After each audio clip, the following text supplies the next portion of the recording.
Good governance. Yan ang naging laman ng nangyaring public consultation ng Kamara sa pangunguna ng House Committee on Suffrage and Electoral Reforms hinggil sa Anti-Political Dynasty Bill. Si Earl Tobias sa detalye. Personal na pinakinggan ni Chairperson Zia Alonto Adyong, pinuno ng House Committee on Suffrage and Electoral Reforms, ang iba't ibang posisyon ng publiko sa unang public consultation sa Carmona, Cavite tungkol sa Anti-Political Dynasty Bill. Anya, mas nakatuon ang mga sentimiento sa usapin ng good governance at hindi lang sa pagkontra sa political dynasty. If you listen to their position kanina, it's more on good governance. But they're against the bad governance. So nakita nila maganda yung kanilang pamumuno ng so para sa kanila wala problema. It's not even negotiable Kasi it's the Constitution's.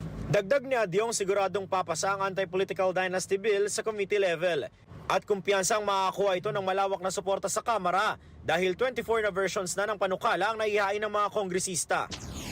Samantalang magkakasulungat ang posisyon ng ilang residente ng Carmona tungkol sa panukala. Ginamit nilang halimbawa ang Carmona na nila'y umunad lang sa ilalim ng tingin daw nila ay kwalipikadong pamilya.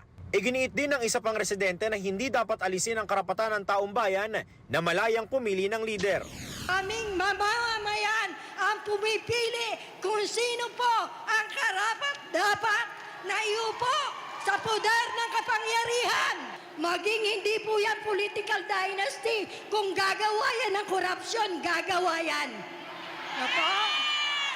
Ngunit may ilang mag-aaral at kabataan naman ang nanindigan na hindi patas ang political dynasty dahil napipigilan ang pagkakataon ng iba na maglingkod.